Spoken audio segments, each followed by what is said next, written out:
Hello friends, economics ఇంటర్మీడియట్లో చాలామంది నాకు వరంగల్ నుంచి చాలామంది స్టూడెంట్స్ అడుగుతున్నారు. చాలా హ్యాపీ.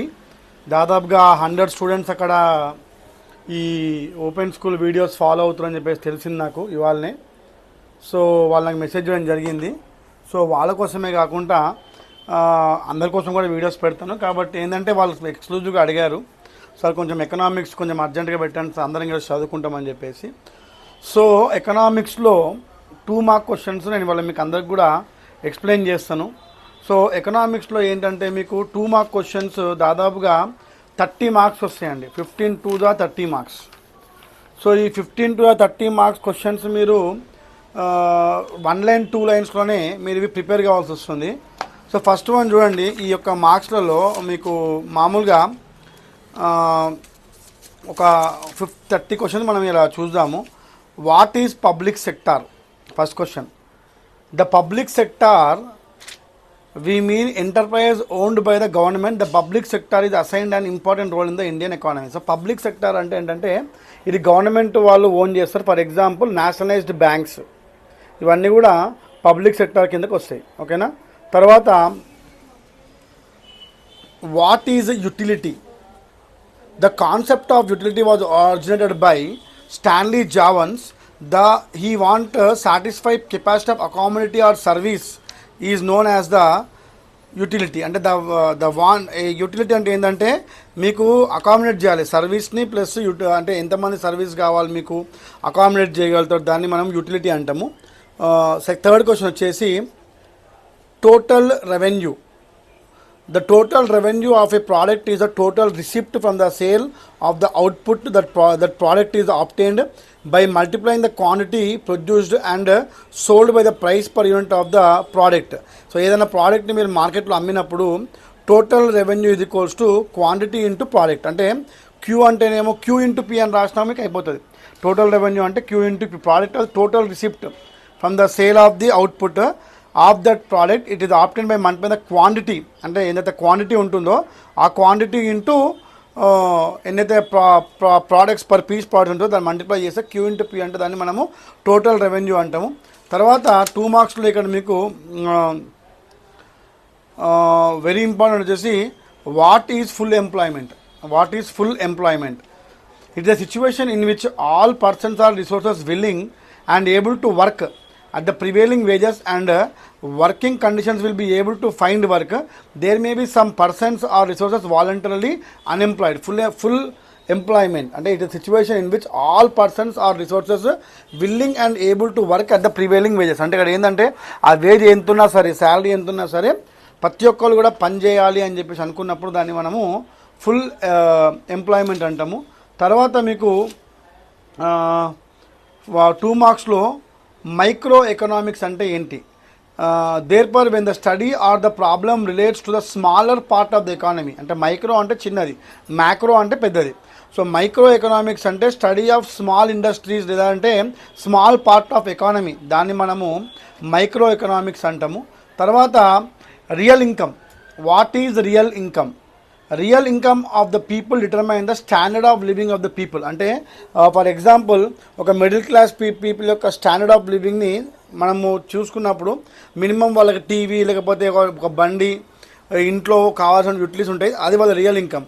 అదే అండర్ మిడిల్ క్లాస్ వాళ్ళు ఎట్లా బతుకుతున్నారు, రిచ్ వాళ్ళు ఎట్లా బతుకుతున్నారు, అవన్నీ క్యాల్కులేట్ చేసినప్పుడు రియల్ ఇన్కమ్ ఏంటంటే real income of the people determine the standard of వాళ్ళ లివింగ్. అంటే స్టాండర్డ్ ఆఫ్ లివింగ్ వాళ్ళ ఎట్లా బతుకుతున్నారు అనేది వాళ్ళ రియల్ ఇన్కమ్. ఇప్పుడు ఫర్ ఎగ్జాంపుల్ ఒక సాఫ్ట్వేర్ ఉద్యోగి 80,000 శాలరీ ఉన్నవాడు మర్సిడీస్ బెంజ్లో తిరగలేడు, ఆటో నడిపించేవాడు కార్లో తిరగలేడు, సైకిల్ నడిపించేవాడు బండి పైన తిరగలేరు. అది ఎవరిది వాళ్ళకి అక్కడ రియల్ ఇన్కమ్ అనేది వాళ్ళ స్టాండర్డ్ ఆఫ్ లివింగ్ని బట్టి మనము క్యాల్కులేట్ చేస్తాం. సో 1-2 లైన్స్లో రాసే చాలు మీకు మార్క్స్ పడిపోతాయి. పెద్దగా మీరు అందులో రాయాల్సిన అవసరం కూడా లేదు. వాడి క్వశ్చన్లోనే మీకు ఇస్తాడు. ఏమని ఇస్తాడంటే ఆన్సర్ అని 15 questions not less than 1 or 2 lines అని ఇస్తాడు. సో ఇక్కడ ఇంకోటి ఇక్కడ ఇచ్చాడు చూడండి, what do you mean by solar energy? అందరూ తెలిసిందే సోలార్ ఎనర్జీ. ఇవాళ రేపు సోలార్ ఎనర్జీ చాలా ఇంపార్టెంట్. అందరూ సోలార్ ప్యానల్స్ చేసుకుంటున్నారు. Solar energy is the conversion of energy from sunlight to electricity. ఇవాళ రేపు అందరు బిల్డింగ్ల పైన సోలార్ ప్యానల్స్ పెట్టుకుంటున్నారు. Either directly using photo PV plates, లేదంటే indirect device solar power. So solar energy అనేది చాలా ఇంపార్టెంట్ టాపిక్ ఇప్పుడు ఇవ్వాలి రేపు, ఎందుకంటే మన సెంట్రల్ గవర్నమెంట్ కూడా స్కీమ్స్ ఇస్తుంది కాబట్టి ఈ క్వశ్చన్ రావచ్చు సోలార్ ఎనర్జీ గురించి. What is literacy rate? Literacy అంటే ఏం చెప్పండి, చదవడం, ఎడ్యుకేషన్ రేట్. ఇప్పుడు మనం చేసేది అదే, ఎడ్యుకేషన్ రేట్ పెంచడానికే ఓపెన్ ఎస్ఎస్సి, ఓపెన్ ఇంటర్ పెట్టడం జరిగింది. A person who can read and write with the understanding in any languages is called as the literate person. ఎవరినంటాం లిటరేట్ పర్సన్? మనం ఫర్ ఎగ్జాంపుల్ మన మాతృభాషలో, అది ఇంగ్లీష్ అని చెప్పట్లేదు, తెలుగులోనైనా సరే మీరు తెలుగు భాష చదివి రాయగలిగితే మీరు లిటరేట్ పర్సన్ అంటారు. ఇంగ్లీష్ అనేది ఒక లాంగ్వేజ్ మాత్రమే. సో లిటరసీ రేట్ అంటే ఏమంటామంటే, ఒక for example it is calculated percent. ఒక ఊరిలో 1000 మందులు అనుకుందాం, 1000 మందిలో 500 చదువుకోరు అనుకుందాం, అంటే ఆ ఊరు ఒక లిటరసీ రేటు 50%. చదువుకున్న వాళ్ళ టోటల్ పర్సెంటేజ్ క్యాలిక్యులేట్ చేయడమే దాన్ని మనము లిటరసీ రేట్ అంటాం. Explain the need of education. Yes, ఇది ఒక 2 marks question. Need of education అనేది చాలా important. It plays a vital role in the world or in a country or in a state to succeed itself. So education ఉండడం వలన ఒక human being అనేది ఆలోచన విధానం చేంజ్ అవుతుంది. Education అనేది విద్య ఉంటే ఏంటంటే మనిషి యొక్క బ్రెయిన్ కూడా కరెక్ట్గా పనిచేస్తుంది అన్నమాట. సో ఇక్కడ ఏమి ఇచ్చాడంటే, it is important because it is use to mitigate most of the challenges faced in life.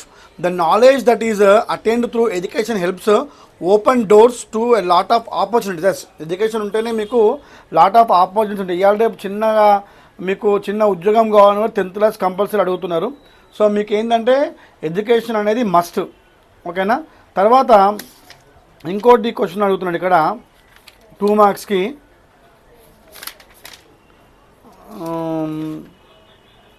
Census of the population. Yes, ఇది చాలా simple. Counting each and every person in that area is called the census of the population.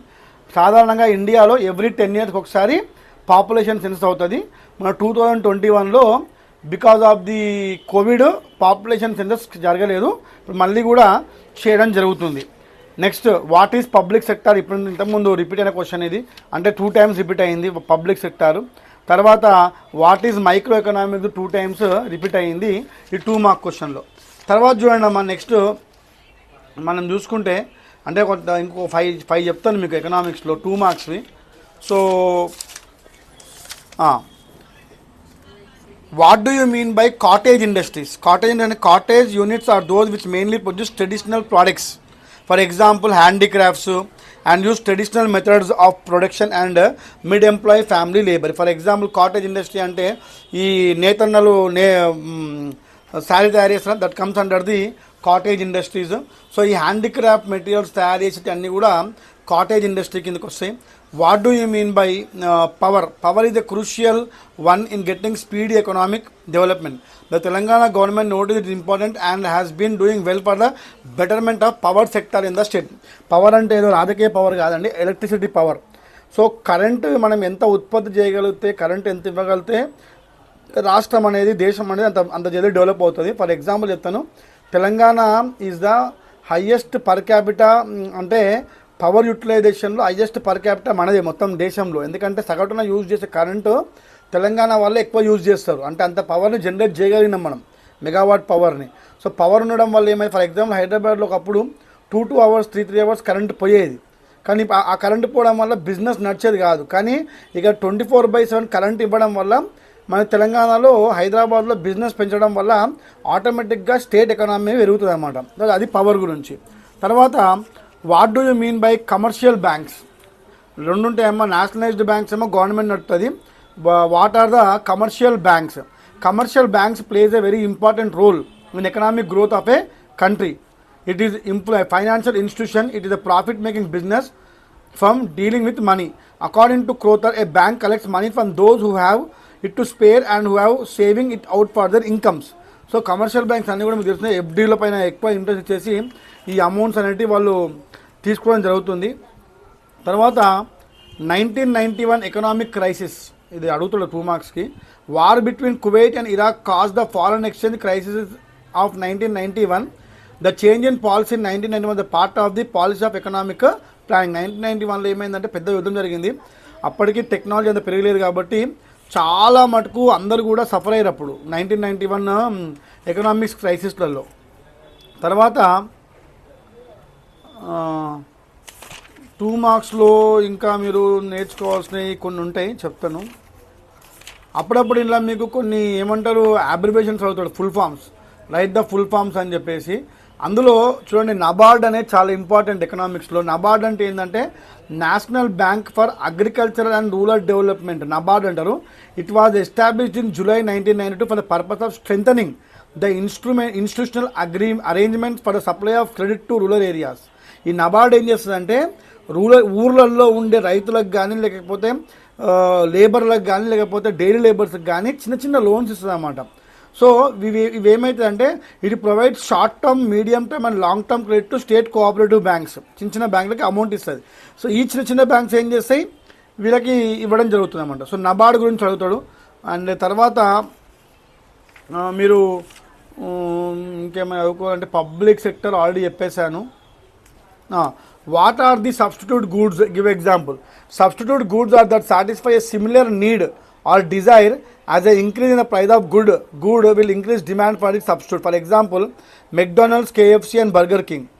అలాగే Coke, Pepsi, iPhone, Samsung Galaxy ఇవన్నీ ఏంటంటే substitute goods. ఇవన్నీ ఇప్పుడు ఎట్లయిపోయినాయి అంటే ఇవి లేకుంటే మనము బతకలేము. Increase in the price of a good will increase demand for it substitute. ఇప్పుడు ఫర్ ఎగ్జాంపుల్ చెప్తున్నాను, ఫోన్స్ మీరు కొంటా ఉంటారు ఇవాళ రేపు. ఐఫోన్ ఉంటుంది, సామ్సంగ్ ఉంటుంది. సో రెండు కూడా రేట్లు ఎక్కువ ఉంటాయి. ఏది మంచిగా ఉంటుంది మీరు కొంటారు. సో దీనివల్ల ఏమైపోతుందంటే ఆ సబ్స్టిట్యూట్ గూడ్స్ ఎప్పుడైతే మనకి సాటిస్ఫై చేస్తాయో మనం ఎంత రేట్ అయినా పెట్టి కొనగలుగుతాము. సో ఇట్లా మీకు ఏంటంటే what are small scale industries అంటాం. Small scale industries investment less than 3 crores ఉంటే then they are called as the small scale industries. So ఇవి ఎకనామిక్స్ సంబంధించినటువంటి 2 మార్క్ క్వశ్చన్స్ అని చెప్పినాయి.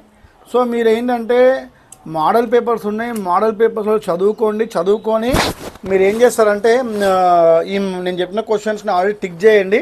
అండ్ దయచేసి మళ్ళీ చెప్తాను, నేను ఇంపార్టెంట్ క్వశ్చన్స్ వాట్సాప్ ఛానల్లో శ్రీకాంత్ అంకం అని చెప్పేసి మీరు వాట్సాప్లో మనం ఛానల్ క్రియేట్ చేసినాం. ఒక 1 dayలోనే దాదాపుగా 150 members ఫాలో అవుతున్నారు దాంట్లో, ఓపెన్ స్కూల్ స్టూడెంట్స్ ఎక్స్క్లూజివ్గా. ఎందుకంటే యూట్యూబ్లో నేను 10 రకాల వీడియోస్ పెడుతున్నాను కాబట్టి కంఫైన్ టు ద ఓపెన్ స్కూల్ వాళ్ళకే నేను వాట్సాప్ ఛానల్ క్రియేట్ చేశాను. అందులో కేవలము ఓపెన్ స్కూల్ సంబంధించిన క్వశ్చన్ ఆన్సర్స్, ఇంపార్టెంట్ క్వశ్చన్స్ నేను పెడతాను. సో ఎవరైనా సరే రాష్ట్రం నుంచి ఓపెన్ స్కూల్ రాసిన వాళ్ళు ఛానల్స్లోకి వెళ్ళి, ఎక్స్ప్లోర్ ఛానల్స్లోకి వెళ్ళి శ్రీకాంత్ అంకం అని కొట్టినప్పుడు నా ఫోటో వస్తుంది. ఆ ఛానల్ని ఫాలో అవుతే మీకు రెగ్యులర్గా ఇంపార్టెంట్ క్వశ్చన్స్ వస్తాయి. అలాగే వీడియో చూస్తున్నటువంటి అందరూ కూడా సబ్స్క్రైబ్ చేసుకోండి, లైక్ చేయండి, షేర్ చేయండి. అండ్ ఎక్స్క్లూజివ్గా వరంగల్లో దాదాపుగా 100 మంది పిల్లలు ఒక టీంగా ఏర్పడి నా వీడియోస్ చూస్తూ చదువుకుంటున్నందుకు చాలా థ్యాంక్స్. నన్ను ఎంకరేజ్ చేస్తున్నందుకు మీ యొక్క మెసేజ్ నన్ను ఇవాళ చాలా ఎంకరేజ్ చేసింది. చాలా వీడియోస్ వస్తాయి ఇంకా, ఎందుకంటే మనకి ఏప్రిల్లో ఎగ్జామ్స్ ఉన్నాయి. ఇంకా ఇంపార్టెంట్ క్వశ్చన్స్ పెడుతూనే ఉంటాను. మళ్ళీ చెప్తున్నాను, చాలామంది ఫైర్ కామెంట్స్ పెడుతున్నారు ఈ మాటకి, మళ్ళీ కూడా పెట్టండి. శ్రీకాంత్ విజన్ యూట్యూబ్ ఛానల్ అనేది in the welfare of the open school students, in the welfare to increase the literacy rate in Telangana. And also గాలికి తిరుగుతున్నటువంటి పిల్లలకు అందరికీ కూడా ఇంటర్మీడియట్ పాస్ చేయించి వాళ్ళకి కానిస్టేబుల్ ఎగ్జామ్లు రాపించి వాళ్ళ లైఫ్లు సెట్ చేయడమే ఈ ఛానల్ యొక్క ముఖ్య ఉద్దేశం. And thank you very much follow అవుతున్నందుకు. నెక్స్ట్ వీడియోలో పొలిటికల్ సైన్స్ యొక్క వీడియోకి నేను అప్లోడ్ చేస్తాను. Thank you very much.